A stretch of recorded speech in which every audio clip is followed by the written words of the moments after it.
We're here in Seafood City, Sugarland. So we were able to get some food. Um, halo halo. We No, it was not bulalo.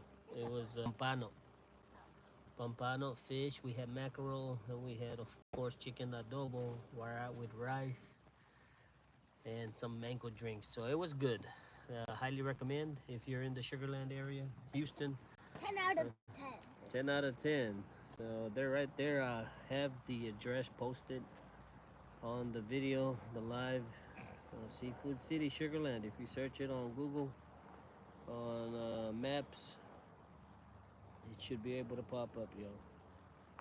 Have a good rest of your day. Visit them soon.